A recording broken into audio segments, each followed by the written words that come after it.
दाई भाग तो महाराज आपने खिलवा दिया, भाई भाग का क्या होगा? बोले राजन, इसको उठा करके ताम्र ध्वज के कक्ष में रख करके आओ।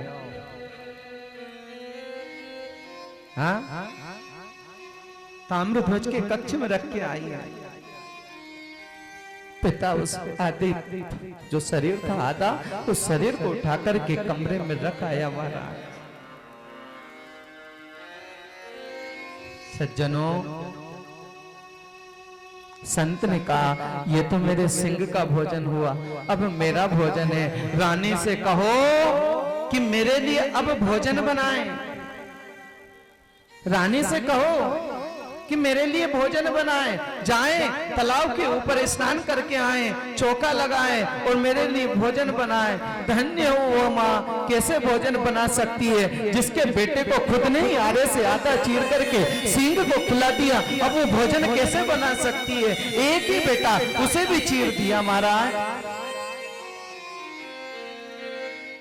महाराज लेकिन धर्म नहीं जाना चाहिए।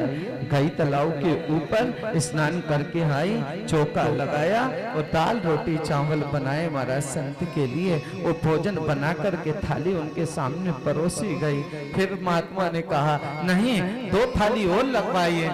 2 और किसके लिए महाराज? आप तो अकेले हो। बोले नहीं, हमारे साथ जजमान का भी भोजन होना चाहिए। वो पिता कैसे भोजन कर लेगा? एक भाग तो शेर खा गया, दूसरी उसके कमरे में पड़ी हुई है। पर लेकिन संत के बाद थाली सामने बैठ गया हमारा। तीसरी थाली बताइए ये किसके लिए? बोले तीसरी थाली आपके बेटे के लिए। आज मोरध्वज की पत्नी की आंखों से एक आंसू नीचे गिर गया। महाराज ने कहा मैं बिल्कुल अब भोजन नहीं करूंगा, क्योंकि मेरी शर्त थी कि जब तक भोजन नहीं हो जाए तब तक मैं आंसू आंखों में से नहीं गिरना चाहिए। बोले महाराज ये आंसू माँ के हैं, माँ का हृदय मोम की तरह होता है, और आंसू इसलिए गिरा क्योंकि बेटा एक था, उसे तो आपका सिर खा गया, अब दूसरा बेटा कहां से लाएगा? भगवान भी आज भक्त के आगे हार गया। भगवान ने यमराज की तरफ इशारा करा कि हम हार चुके हैं, अब इसे दर्शन। बोले अभी नहीं, अभी और परीक्षा लो। कांटा अगर हमारे रास्ते में दुख आया है, आने दो। भगवान पकाना चाहता है।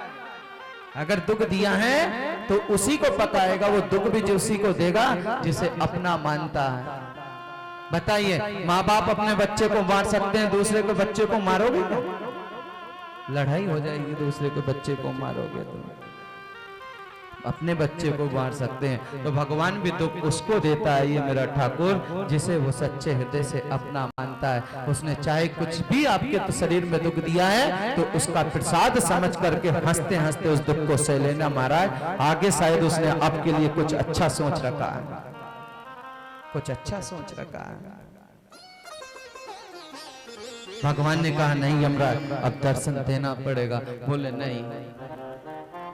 भगवान ने कहा मेरे से इस भक्ति की परीक्षा नहीं लिया जा सकती, और आगे मैं परीक्षा मैं भी हार चुका हूँ, मेरा हृदय भी विदीर्ण हो चुका है, मैं भी इस राजा के साथ आधा टूट चुका हूँ। कब तक इसकी परीक्षा लें? पूरा जीवन इसको परीक्षा देते देते हो गया है, अब तो मैं बिल्कुल भी सहन नहीं कर सकता। राजा उठो, थैली के ऊपर जाओ और थैली पे जाकर के 3 आवाज जोर से लगा देना। बेटा ताम्रध्वज, बेटा ताम्रध्वज, बेटा ताम्रध्वज। जैसे ही पिता ने जाकर के थैली के ऊपर 3 आवाज लगाई और बेटा दौड़ा दौड़ा कच्छ में से उठ करके आ जाता है महाराज। ये भगवान की लीला है।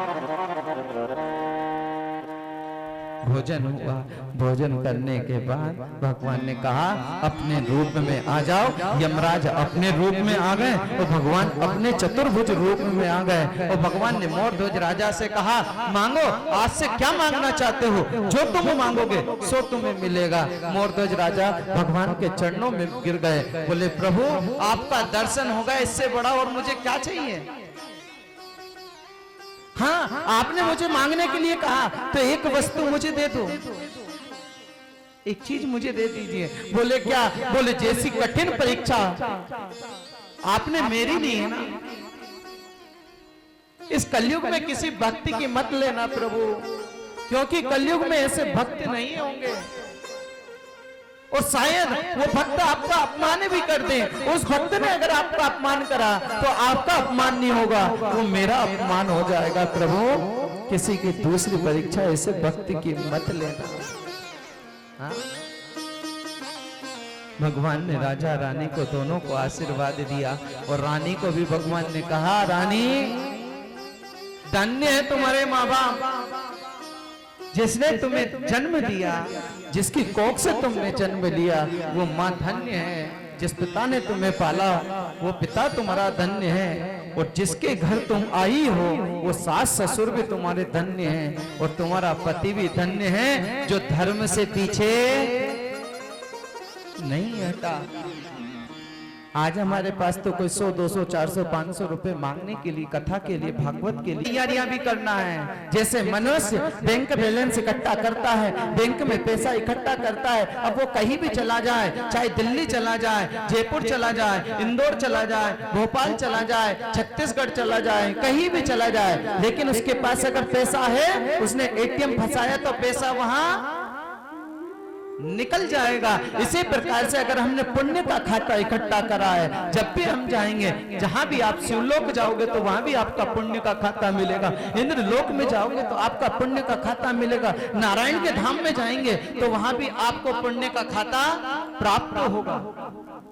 इसलिए बुराई से हमें डरना नहीं है, और जो बुराई करता है वो खुद बुरा होता है। ये कबीरदास जी के एक दोहे में आता है कि बुरा जो देखने में चला और बुरा न मिलिया कोई, जो दिल खोजा फिनो तो मुझसे बुरा न कोई।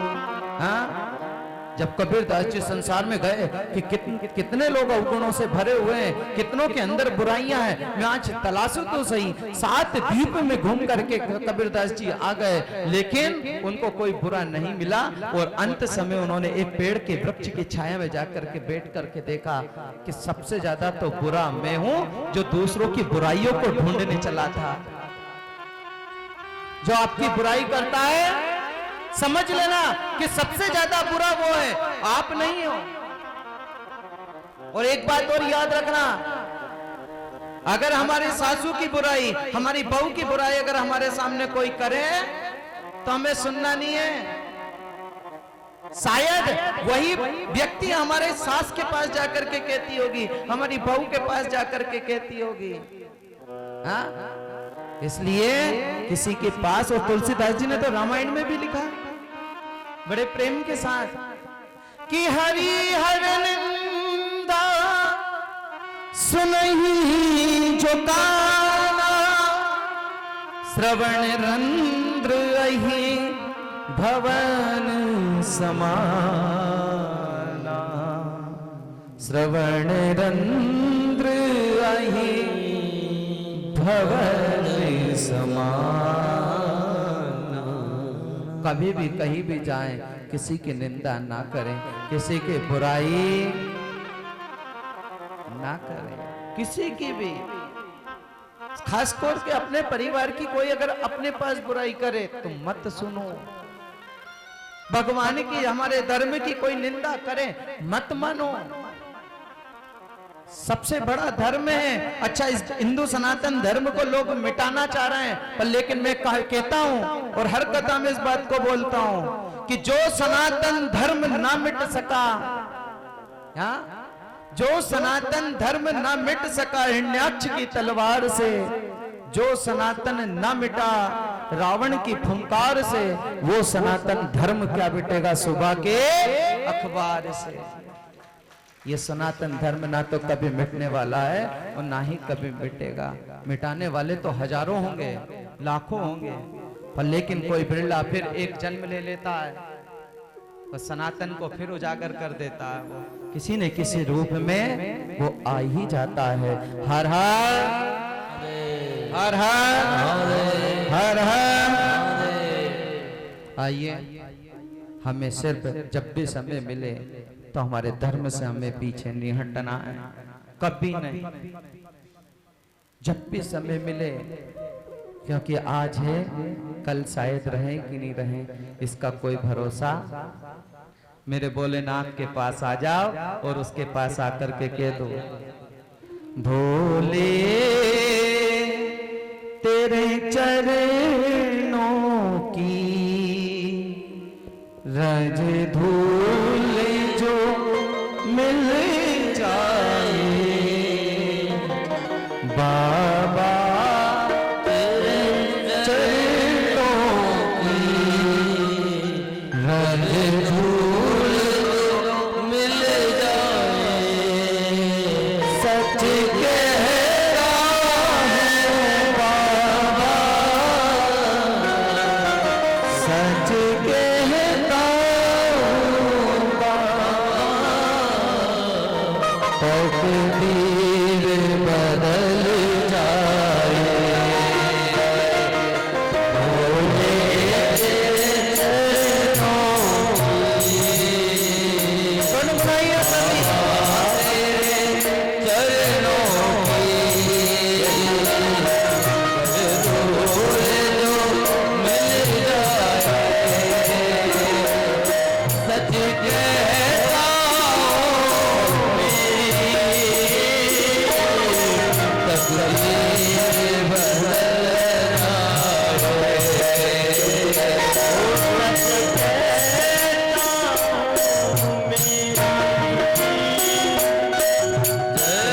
तकदीर बनाना मेरे भोलेनाथ के हाथ में है। जब चाहे वो, जिस दिन चाहेगा उस दिन आपकी तकदीर बदल देगा। श्री भोले मिल जाए, सच कहता जीवन संवरेगा।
चरणों की बाबा तेरे रज धूल जो मिल जाए, रज धूल जो मिल जाए, सच कहता हूँ बाबा, सच कहता हूँ बाबा, तकदीर बदल जाए, तकदीर बदल जाए, नजरों से गिराना ना, नजरों से गिराना ना, चाहे जितनी सजा देना, नजरों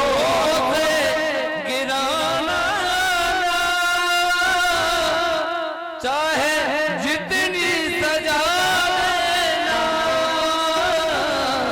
नजरों से जो गिर जाए, नजरों से जो गिर जाए, मुश्किल ही संभल पाए, मुश्किल ही संभल पाए,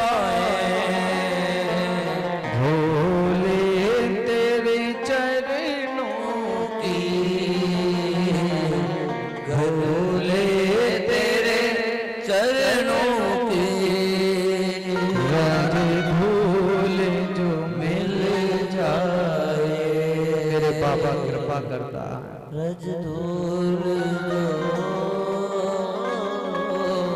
उसे सिर्फ कृपा करना आती है। कोई भी भक्त उसकी सेवा में चला जाए, खाली हाथ चला जाए, भोलेनाथ के मंदिर जाओ और जाकर के उसका दर्शन निहारते रहो, निहारते रहो। और जब मन इच्छा हो घर जाने की तो वापस पलट के एक बार उसे जरूर देखना, मेरे बाबा को एक बार जरूर देखना पलट करके। भोलेनाथ आपके हर मनोकामना पूरी करेगा।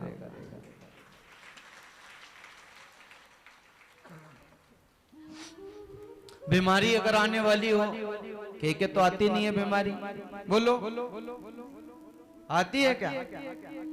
के तो नहीं आती, पर उसका उपाय भी शिव पुराण कहती है, गर्ग संहिता में लिखा है।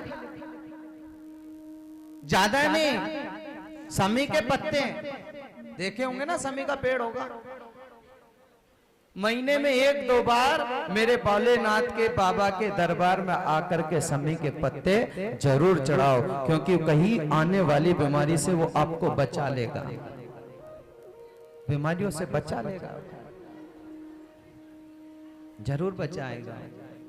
महीने में 1-2 बार जरूर चढ़ाइए भोलेनाथ के ऊपर। अगर बीमारी आप हमारे घर आ रही हो तो उस बीमारी को बचाने वाला समी का पत्ता है, मेरे बाबा के पास ला करके चढ़ा दो। ये चीजें ऐसी है कि जिनमें पैसा बिल्कुल नहीं लगता, कभी नहीं लगता, कभी नहीं।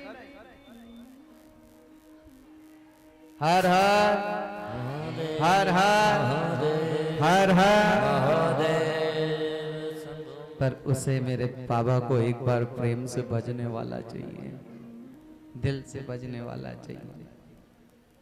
और ये रंग जल्दी चढ़ता नहीं है, पहली बात तो। और इसकी भक्ति करना इतनी आसान है साहब, इतनी आसान है कि ना तो इसको कपड़े की जरूरत, ना काई की जरूरत।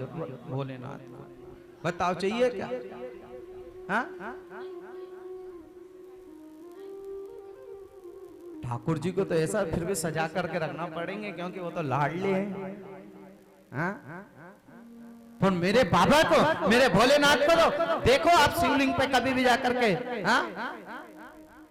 और शिव पुराण की कथा कहती है, जिसने शिव पुराण की कथा श्रावण के महीने में, कार्तिक के महीने में, माघ के महीने में अगर शिव पुराण की कथा अगर करवाई है तो उसकी 21 पीढ़ी नहीं, भागवत कथा तो 21 पीढ़ी को तारती है, पर लेकिन गर्ग संहिता कहती है कि शिव पुराण की कथा, अगर शिव महापुराण की कथा श्रावण के महीने में, माघ के महीने में, कार्तिक के महीने में, अधिक मास में यह अगर कथा करवाई जाए तो 71 पीढ़ी तड़ जाती है महाराज। कितनी पीढ़ी? एक दो पीढ़ी नहीं, 71 पीढ़ी तड़ जाती है। ये शिव महापुराण की कथा ये देती है मेरी कथा, ये जीते जीते तारती है। कई अधम प्राणी इस कथा में आए सुनने के लिए, कई जगह कथा सुनने के लिए आते हैं और आकर के उनका जीवन परिवर्तन हो जाता है हमारा। जिनने कभी जीवन में नहीं आए, कथा में ही नहीं सुनी उनने कभी जीवन में, पर आए और आकर के यहां से जब कथा सुन करके गए तो महाराज उनके जीवन में परिवर्तन ला दिया मेरे भोलेनाथ ने। ये देता है शिव महापुराण की कथा, उसे देना आता है, लेना नहीं आता है। अच्छा 1 करोड़ रुपए दारू कुत्ता को दे दो आप, दारू पीने वाले को, वो पैसे दारू छोड़ देगा क्या? और स्पेशल ब्रांड की पिएगा वो, क्यों? क्योंकि उसके पास पैसा आ गया। पर लेकिन वही 1-2 लाख 2-4 लाख 5 लाख रुपए शिव महापुराण की कथा में खर्च करा और एक व्यक्ति ने भी यहां से आखिरी के दिन अगर दारू छोड़ दी तो ये समझो कि करोड़ों रुपए के बराबर हो गया हमारा, करोड़ों रुपए के बराबर। ये मेरे शिव महापुराण की पोथी देती है। उसे देना आता है, लेना नहीं आता है। वो तो बस चाहता है कि एक बार तो किसी भी प्रकार से, चाहे भूल से, जबरदस्ती, कैसे भी आकर के इस कथा में आकर के बैठ जा, फिर तो मैं तुझे संभाल लूंगा।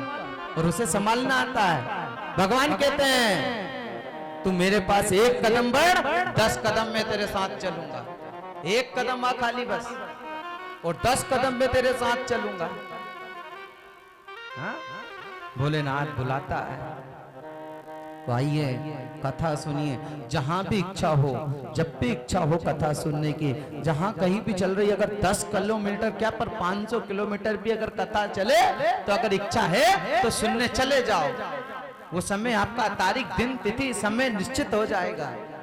और जब वहां पर हम मरेंगे और ये आत्मा जाएगी तो जाकर के वहां पर सीसीटीवी कैमरे में बता देंगे भोलेनाथ भी कि तू मेरी कथा में आकर के बेटा था, और जो भी मेरी कथा में बेटा है पापी होने पर भी पाप मुक्त हो जाते हैं महाराज। ये भोलेनाथ की कथा है। जीवन में पाप किया, मैंने कथा में सुनाया था कि चंचुला ने जीवन भर पाप किया, पर लेकिन मरते समय शिव की भक्ति कर ली, शिव की कथा सुन ली, और वो किसकी सखी हो गई? हाँ, किसकी सखी हुई? पार्वती जी की सखी बन गई। मेरे भोलेनाथ तो उनको डायरेक्ट अपने धाम में वो उनको स्थान दे देते हैं, उनका रिजर्वेशन हो जाता है। ये समझो जो इस कथा में आकर के बैठ गया, जैसे आपने टिकट करवाया तो पहले ही करवाना पड़ेगा टिकट, तभी जाकर के सीट मिल सकती है, सीट कंफर्म हो सकती है। और जिस दिन जा रहे हो उसी दिन अगर टिकट करवाओ तो टीटीवी कह देगा कि दादा तेरा टिकट तो है, पर लेकिन सीट रिजर्व तेरी यहाँ नहीं है। इसी प्रकार से ये कथा जो है, कथा से हमें सीट रिजर्व बुक हो गई है हमारी। और ये लिख करके रख लेना, ये आपको आगे भी मिलने वाला, ये खाली नहीं जाएगा आपका समय। मेरा भोलेनाथ देगा आपको। हर हर हर हर हर हर। रोज माता बहने मुझसे पूछती है गुरुजी ये हो गया वो हो गया, मैं कहता हूँ पूछने की कोई आवश्यकता नहीं है। मेरे भोलेनाथ जिस दिन ये शिव महापुराण की पोथी यहाँ से उठेगी और जाएगी तो जिन जिन लोगों ने कथा सुनी है और ना भी सुनी हो, किसी भी प्रकार का उसका इसमें यहाँ पर वो लगाओ, चाहे समिति में लगा हो, पुराण में लगा हो, किसी भी प्रकार का सहयोग अगर लगा है तो शिव महापुराण की पोथी जिस दिन जाएगी, साल भर में परमात्मा भोलेनाथ की अपार कृपा, नहीं अपार कृपा हो जाएगी आप लोगों के ऊपर। अपार कृपा मेरा भोलेनाथ देना जानता है। ये शिव महापुराण की पोथी ऐसे ही चल करके यहाँ नहीं आई, कोई साधारण पोथी नहीं है, ये साधारण पोथी नहीं है, शिव महापुराण है। इसकी तो शरण में आकर के बैठ जाओ, गोद में आकर के बैठ जाओ, जो चाहिए वो मिलेगा ही मिलेगा। सांसारिक वस्तु तो बहुत तुच्छ है, करोड़ों का मकान तुच्छ हो सकता है, करोड़ों की गाड़ी छोटी हो सकती है, पर लेकिन भोलेनाथ की शरण में आकर के, उसकी गोद की, बाबा की गोद में आकर के हम बैठ गए तो फिर वहां मालूम पड़ेगा कि वो बड़ा था कि ये बड़ा है, वहां जाने के बाद ही मालूम पड़ेगा। वो मेरे बाबा कहते हैं जिसने शिव महापुराण की कथा सुनी है कभी वो अधोगति को नहीं मरता है महाराज, कभी नहीं, कभी नहीं। अरे शिव पुराण तो खुद ही एक पिंड है। मान लीजिए आप भागवत कथा वगैरह कुछ भी करवाओगे तो पिंडदान करने की आवश्यकता रहेगी, पर लेकिन शिव पुराण की कथा में तो पिंडदान की भी आवश्यकता नहीं है, क्योंकि शिवलिंग तो खुद ही पिंड है, वो तो खुद ही पिंड है, यहाँ पिंडदान की भी आवश्यकता नहीं। अगर सोचे कि हमारा तो ना तो लड़का है, ना बहू है, ना बेटा है, ना कोई रिश्तेदार है, ना मित्र है, हमारे मरने के बाद हमारी क्रियाकर्म कौन करेगा? अरे मत विचार करो ये कोई संसार के लोग हो या ना हो, पर कहीं भी शिव महापुराण की कथा हो और शिव पुराण की कथा 9 दिन तक 7 दिन तक सुन लीजिए, मरोगे तो पिंडदान की आवश्यकता क्यों? क्योंकि मेरे भोलेनाथ तो खुद ही एक पिंड के रूप में हो, उस पिंड के पास जाकर के आप उपस्थित हो जाओ, किसी भी प्रकार से हो जाओ। वो देना चाहता है मेरा बाबा, बुलाना चाहता है, पर लेकिन शर्त एक है कि उसमें श्रद्धा हो, नियम हो, संयम हो, आचार हो, विचार हो, प्राणायाम हो। हाँ, अब ये तो है नहीं हमारे पास, और हम तो चाहते हैं कि ये भी मिल जाए, वो भी मिल जाए, ये भी मिल जाए। कभी जीवन में मन की कामना कभी पूरी होने वाली नहीं है। देखो, नियम बनाओ, संयम बनाओ तो सब कुछ मिलेगा। एक बार क्या हुआ, एक गांव में एक गुरुजी आए, वो भागवत जी करने के लिए आए। अब भागवत जी करके वो गुरुजी गए तो सभी से उन्होंने कहा देखो आज मैं जा रहा हूँ, सबको एक न एक नियम बनाना पड़ेगा। तो सबने कहा कि हम नियम बनाते हैं। किसी ने ये नियम बना लिया कि हम 7 साल तक ये कथा करवाएंगे। किसी ने कहा कि जो भी हमसे सहयोग बनेगा वो हम सहयोग करेंगे। किसी ने कहा इस मंदिर की जितनी भी झाड़ू लगती है साल भर की झाड़ू का दान हम करेंगे। किसी ने पंखे का दान करा, किसी ने क्या नियम बनाया, किसी ने जल चढ़ाने का नियम बना लिया। सभी ने नियम बना लिए महाराज। हर हर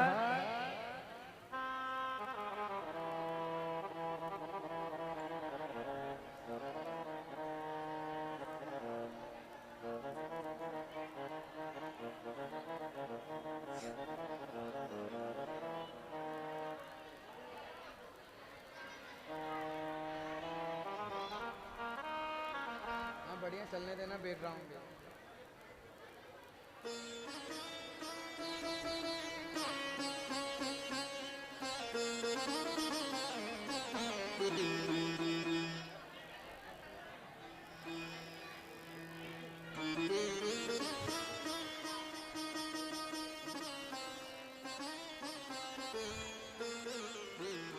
हर हर देखो बोलो मत, हम श्रोता हैं, सरोता नहीं है। हम क्या नहीं है? सरोता नहीं है, हम श्रोता हैं। धीरे धीरे आपस में आगे आ जाओ, थोड़े थोड़े सभी बैठ जाएंगे। और मेरी माता बहनों की खूब नृत्य करने की इच्छा होवे पर कैसे उठे, जगह ही ना है। हाँ, भगवान ने अगर चाहा, बोले की कृपा हुई तो अगले साल इसी जगह को बड़ी हो जाएगी या कहीं ग्राउंड में कथा हो जाएगी। खूब नृत्य करना मेरी माता बहनों। हाँ, भोलेनाथ की कृपा होगी। वापस 3 साल तक तो, 1 साल तो हो गया, 2 साल और शिव पुराण की कथा जरूर करेंगे। 2 साल तक तो और करेंगे। 3 ही देव के लिए हो जाएगी, ब्रह्मा विष्णु महेश, क्योंकि 3 ही एक है तो 3 साल बहुत जरूरी है। शिव पुराण का विधान है। अगर हो सकेगा भोलेनाथ आप लोगों को सुरक्षित रखे, किसी भी प्रकार की कोई कमी नहीं दे और हर चीज की आपकी मनोकामना पूरी हो जाए परमात्मा अगले साल तक। तो हम श्रोता हैं, श्रोता बन करके रहें। तो नियम बनाया सबने। गुरुजी ने कहा कि आज नियम बना लो, तो सबने अपना अपना नियम बनाया। अब उस गांव का एक रहने वाला सेठ था, उस दिन वो कहीं चला गया था। बताओ, जिस दिन खास मौका था उस दिन वो कहीं चला गया। अब गांव में वो दूसरे दिन आया तो गुरुजी तो चले ही गए थे। तो लोगों ने कहा भैया सेठ जी आप कहां गए थे कल? कल की कथा नहीं सुनी आपने? लास्ट था। बोले नहीं सुना। बोले सबने नियम बनाए हैं, आपने नियम बनाया कि नहीं बनाया? बोले भैया मैंने तो नियम नहीं बनाया। क्या नियम बनाऊं मैं? बोले कुछ भी नियम बना लो जो आपके हाथ में हो। तो सेठ जी ने मन में कैसा नियम बनाया कि मेरे घर के सामने एक कुमार रहता है। कौन रहता है? वो कुमार के दर्शन नहीं कर लूं जब तक चाय पानी कुछ भी नहीं पीऊंगा। कैसा नियम बनाया कि कुमार का दर्शन ना कर लूं तब तक मैं चाय पानी कुछ नहीं पीऊंगा। अब रोज सुबह 5 बजे उठ जाए और देली पे बैठ जाए, वो कुमार के उठने की रास्ता देखे कि ये कुमार उठे और दर्शन या को मुंह देखूं, वाके बाद चाय पानी पीऊं। अब चलते चलते कई महीने व्यतीत हो गए ये नियम। एक दिन कुमार 2 बजे उठ के खदान में मिट्टी लेने के लिए चले गए। अब ये उठे 5 बजे और 5 बजे उठे तो देखा 6 बज गई, 7 बज गई, 8 बज गई, लेकिन कुमार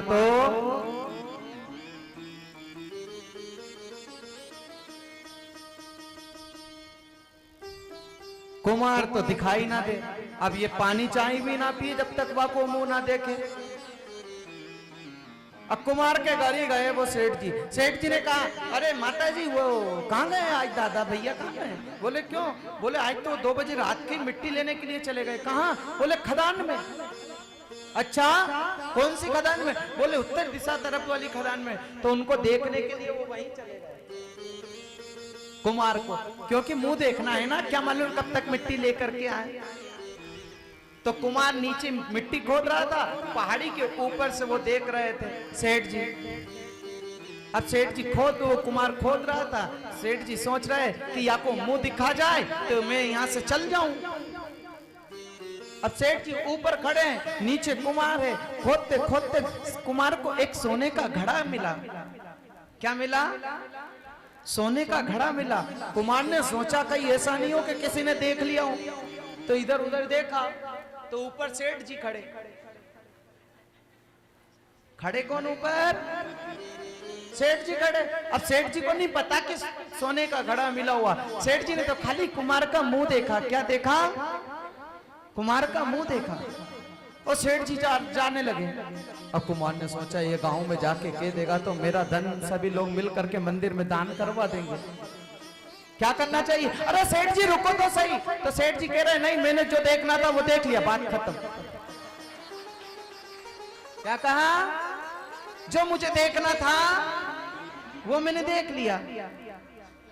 अब कुमार ने सोचा कि सेठ तो बिल्कुल गांव में डेफिनेटली जाके कह नहीं है, इसको पक्का कहेगा। अरे सेठ जी रुको तो सही, ऐसा करो भैया 20% तुम्हारा और 80% मेरा।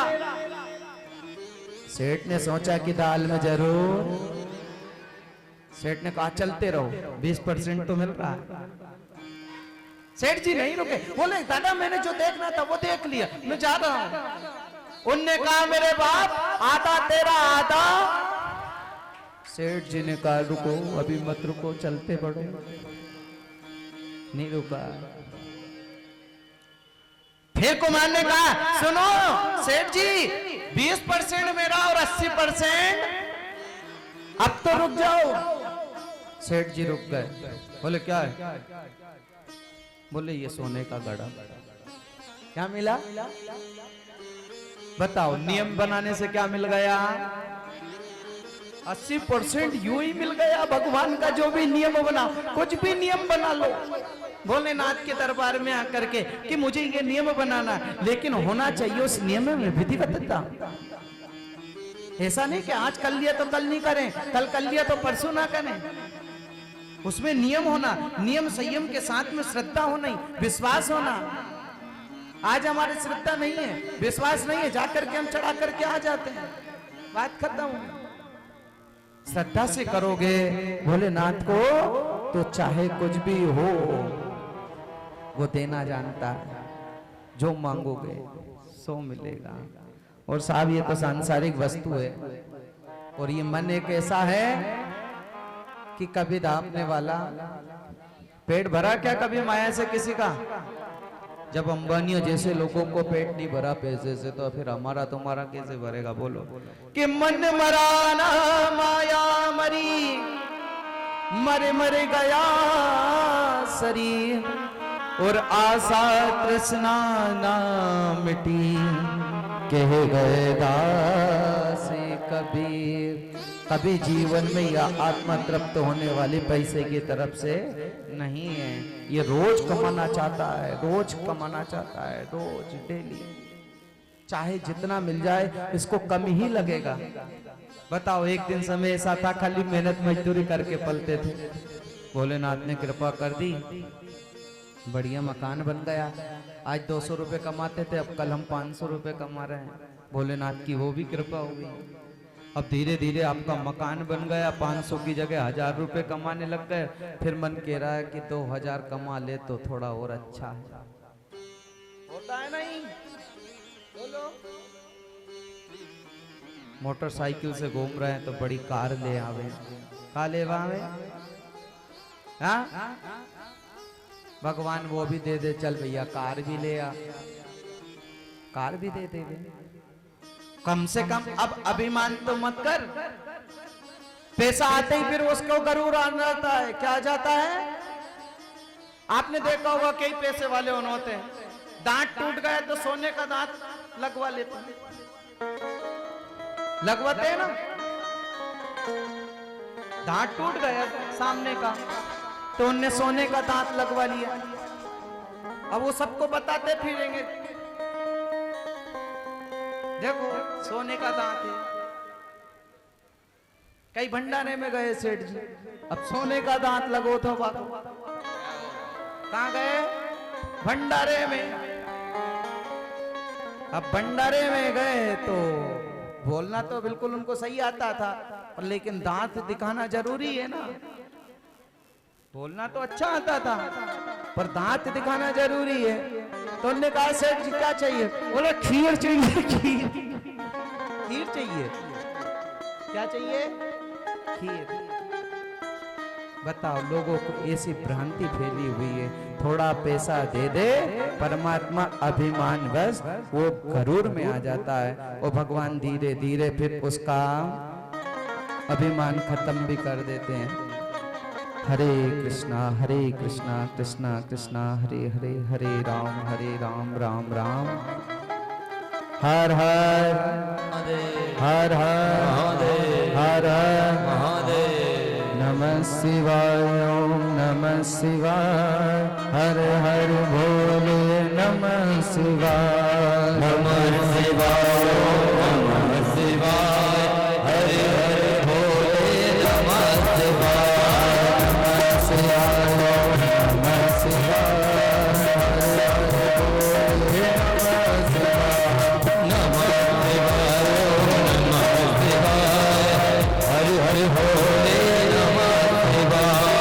जटाधराय शिव जटाधराय, जटाधराय शिव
10 किलोमीटर क्या पर 500 किलोमीटर भी अगर कथा चले तो अगर इच्छा है तो सुनने चले जाओ।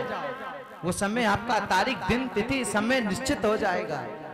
और जब वहां पर हम मरेंगे और ये आत्मा जाएगी तो जाकर के वहां पर सीटीवी कैमरे में बता देंगे भोलेनाथ भी कि तू मेरी कथा में आकर के बेटा था, और जो भी मेरी कथा में बेटा है पापी होने पर भी पाप मुक्त हो जाते हैं महाराज। ये भोलेनाथ की कथा है। जीवन में पाप किया, मैंने कथा में सुनाया था कि चंचुला ने जीवन भर पाप किया, पर लेकिन मरते समय शिव की भक्ति कर ली, शिव की कथा सुन ली, और वो किसकी सखी हो गई? हाँ, किसकी सखी हुई? पार्वती जी की सखी बन गई। मेरे भोलेनाथ तो उनको डायरेक्ट अपने धाम में वो उनको स्थान दे देते हैं, उनका रिजर्वेशन हो जाता है। ये समझो जो इस कथा में आकर के बैठ गया, जैसे आपने टिकट करवाया तो पहले ही करवाना पड़ेगा टिकट, तभी जाकर के सीट मिल सकती है, सीट कंफर्म हो सकती है। और जिस दिन जा रहे हो उसी दिन अगर टिकट करवाओ तो टीटीवी कह देगा कि दादा तेरा टिकट तो है पर लेकिन सीट रिजर्व तेरी यहाँ नहीं है। इसी प्रकार से ये कथा जो है, कथा से हमें सीट रिजर्व बुक हो गई है हमारी, और ये लिख करके रख लेना, ये आपको आगे भी मिलने वाला, ये खाली नहीं जाएगा आपका समय।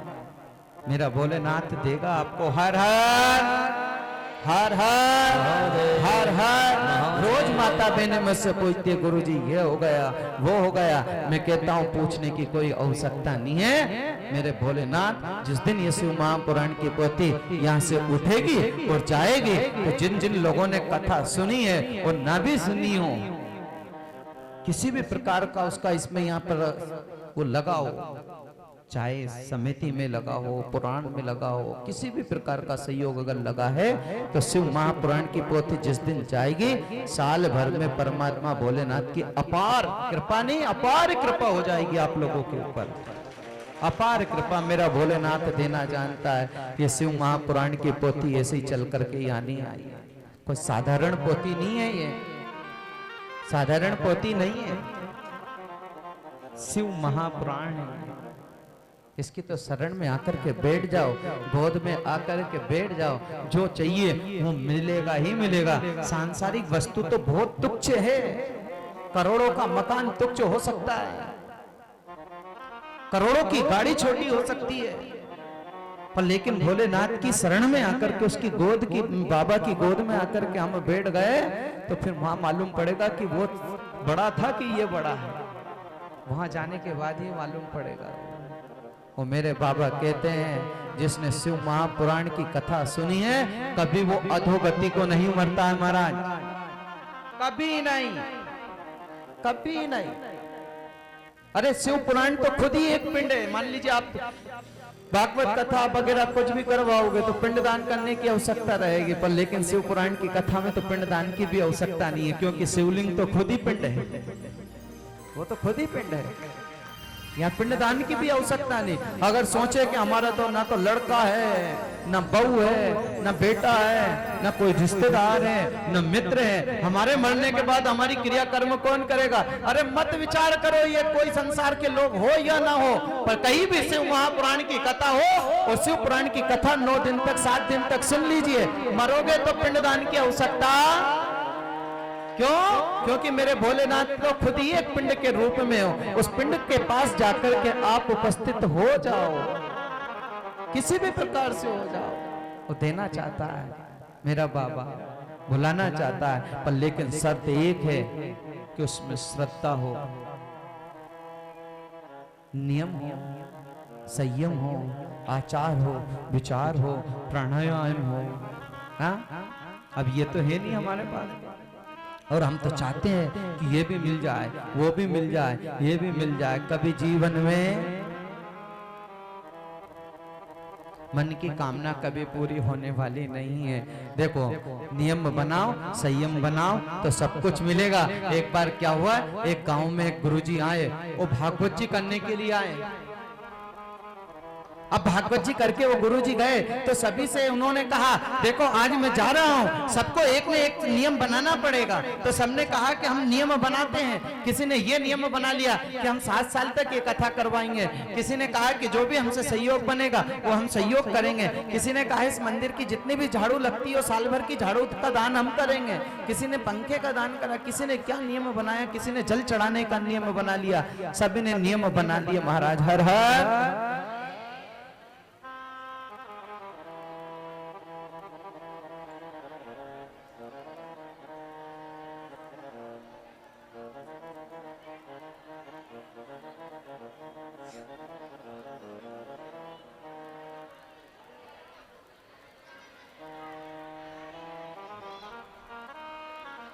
बढ़िया चलने देना बैकग्राउंड में।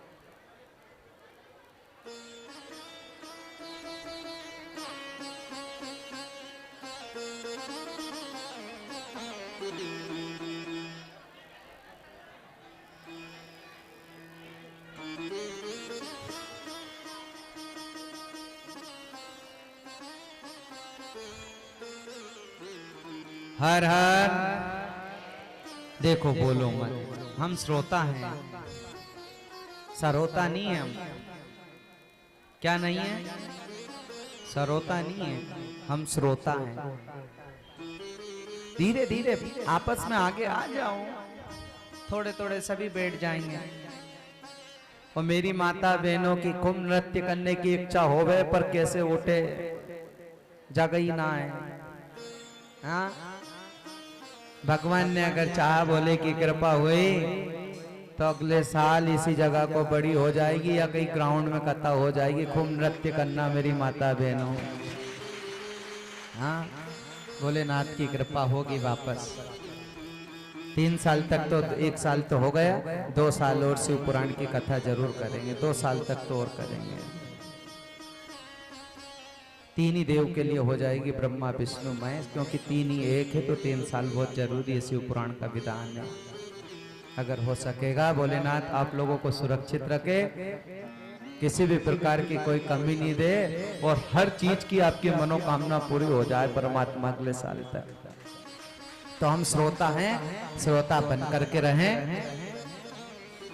तो नियम बनाया सबने। गुरुजी ने कहा कि आज नियम बना लो, तो सबने अपना अपना नियम बनाया। अब उस गांव का एक रहने वाला सेठ था, उस दिन वो कहीं चला गया था। बताओ, जिस दिन खास मौका था उस दिन वो कहीं चला गया। अब गांव में वो दूसरे दिन आया तो गुरुजी तो चले ही गए थे। तो लोगों ने कहा, भैया सेठ जी आप कहां गए थे कल? कल की कथा नहीं सुनी आपने? लास्ट था। बोले नहीं सुना। बोले सबने नियम बनाए हैं, आपने नियम बनाया कि नहीं बनाया? बोले भैया मैंने तो नियम नहीं बनाया। क्या नियम बनाऊं मैं? बोले कुछ भी नियम बना लो जो आपके हाथ में हो। तो सेठ जी ने मन में कैसा नियम बनाया कि मेरे घर के सामने एक कुमार रहता है। कौन रहता है? वो कुमार के दर्शन नहीं कर लूं जब तक चाय पानी कुछ भी नहीं पीऊंगा। कैसा नियम बनाया कि कुमार का दर्शन ना कर लूं तब तक मैं चाय पानी कुछ नहीं पीऊंगा। अब रोज सुबह 5 बजे उठ जाए और देली पे बैठ जाए, वो कुमार के उठने की रास्ता देखे कि ये कुमार उठे और दर्शन या को मुंह देखूं, वाके बाद चाय पानी पीऊं। अब चलते चलते कई महीने व्यतीत हो गए ये नियम। एक दिन कुमार 2 बजे उठ के खदान में मिट्टी लेने के लिए चले गए। अब ये उठे 5 बजे और 5 बजे उठे तो देखा 6 बज गई, 7 बज गई, 8 बज गई, लेकिन कुमार तो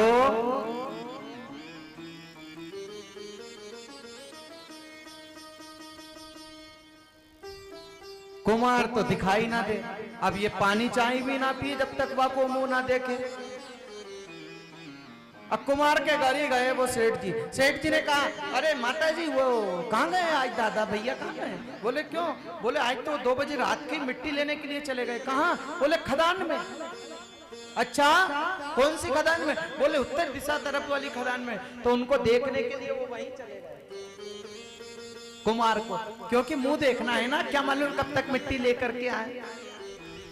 तो कुमार नीचे मिट्टी खोद रहा था, पहाड़ी के ऊपर से वो देख रहे थे सेठ जी। अब सेठ जी वो कुमार खोद रहा था। सेठ जी सोच रहे कि या को मुंह दिखा जाए तो मैं यहां से चल जाऊं। अब सेठ जी ऊपर खड़े हैं, नीचे कुमार है। खोदते खोदते कुमार को एक सोने का घड़ा मिला। क्या मिला? सोने का घड़ा मिला। कुमार ने सोचा कहीं ऐसा नहीं हो कि किसी ने देख लिया हो, तो इधर उधर देखा तो ऊपर सेठ जी खड़े। खड़े कौन ऊपर? सेठ जी खड़े। अब सेठ जी को नहीं पता कि सोने का घड़ा मिला हुआ। सेठ जी ने तो खाली कुमार का मुंह देखा। क्या देखा? कुमार का मुंह देखा और सेठ जी जाने लगे। अब कुमार ने सोचा ये गांव में जाके कह देगा तो मेरा धन सभी लोग मिल करके मंदिर में दान करवा देंगे। क्या करना चाहिए? अरे सेठ जी रुको तो सही। तो सेठ जी कह रहे नहीं, मैंने जो देखना था वो देख लिया, बात खत्म। क्या कहा? जो मुझे देखना था वो मैंने देख लिया। अब कुमार ने सोचा कि सेठ तो बिल्कुल गांव में डेफिनेटली जाके के नहीं है, इसको पक्का कहेगा। अरे सेठ जी रुको तो सही, ऐसा करो भैया 20% तुम्हारा और 80% मेरा। सेठ ने सोचा कि दाल में जरूर। सेठ ने कहा चलते रहो, 20% तो मिल रहा है। सेठ जी नहीं रुके, बोले दादा मैंने जो देखना था वो देख लिया, मैं जा रहा हूं। उनने कहा मेरे बाप आधा तेरा आधा। सेठ जी ने कहा रुको, अभी मत रुको, चलते बढ़ो। नहीं रुका।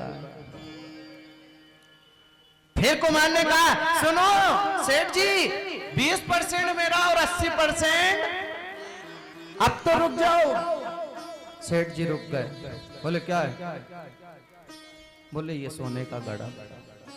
क्या मिला? बताओ, नियम बनाने से क्या मिल गया? 80% यूं ही मिल गया। भगवान का जो भी नियम बना, कुछ भी नियम बना लो भोलेनाथ के दरबार में आकर के कि मुझे ये नियम बनाना, लेकिन होना चाहिए उस नियम में विधिवत्ता। ऐसा नहीं कि आज कर लिया तो कल नहीं करें, कल कर लिया तो परसों ना करें। उसमें नियम होना, नियम संयम के साथ में श्रद्धा होना, विश्वास होना। आज हमारी श्रद्धा नहीं है, विश्वास नहीं है, जाकर के हम चढ़ा करके आ जाते हैं, बात खत्म। श्रद्धा से करोगे भोलेनाथ को तो चाहे कुछ भी हो वो देना जानता है। जो मांगोगे सो मिलेगा। और साहब ये तो सांसारिक वस्तु है, और ये मन एक ऐसा है कि कभी दापने वाला। पेट भरा क्या कभी माया से किसी का? जब अंबानियों जैसे लोगों को पेट नहीं भरा पैसे से, तो फिर हमारा तुम्हारा कैसे भरेगा? बोलो कि मन मरा ना माया मरी, मर मर गया शरीर, और आशा तृष्णा ना मिटी, कह गए दास कबीर। कभी जीवन में यह आत्मा तृप्त होने वाली पैसे की तरफ से नहीं है। ये रोज कमाना चाहता है, रोज कमाना चाहता है, रोज डेली। चाहे जितना मिल जाए इसको कम ही लगेगा। बताओ, एक दिन समय ऐसा था खाली मेहनत मजदूरी करके पलते थे। भोलेनाथ ने कृपा कर दी, बढ़िया मकान बन गया। आज 200 रुपए कमाते थे, अब कल हम 500 रुपए कमा रहे हैं। भोलेनाथ की वो भी कृपा हो गई।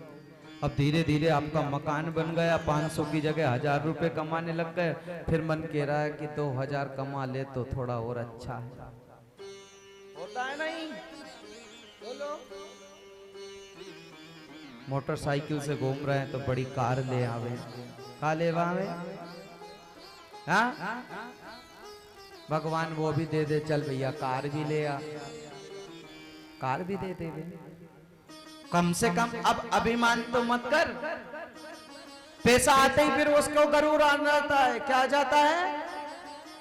आपने देखा होगा कई पैसे वाले होते हैं, दांत टूट गए तो सोने का दांत लगवा लेते हैं,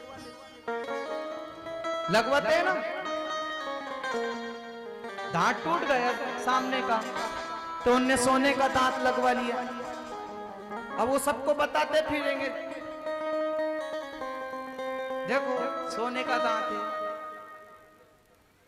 कई भंडारे में गए सेठ जी, अब सोने का दांत लगो तो कहां गए? भंडारे में। अब भंडारे में गए तो बोलना तो बिल्कुल उनको सही आता था, और लेकिन दांत दिखाना जरूरी है ना। बोलना तो अच्छा आता था पर दांत दिखाना जरूरी है। तो उन्होंने कहा सेठ जी क्या चाहिए? बोला खीर चाहिए। खीर, खीर चाहिए। क्या चाहिए? खीर। बताओ, लोगों को ऐसी भ्रांति फैली हुई है, थोड़ा पैसा दे दे परमात्मा अभिमान बस वो गरूर में आ जाता है, और भगवान धीरे धीरे फिर उसका अभिमान खत्म भी कर देते हैं। हरे कृष्णा कृष्णा कृष्णा हरे हरे, हरे राम राम राम हर हर हर हर हर हर नमः शिवाय ओम नमः शिवाय हर हर भोले नमः शिवाय नमः शिवाय ओम नमः शिवाय हर हर भोले नमः शिवाय नमः शिवाय ओम नमः शिवाय हर हर भोले नमः शिवाय नमः शिवाय ओम नमः शिवाय हर हर भोले जटाधराय शिव जटाधराय जटाधराय शिव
हर हर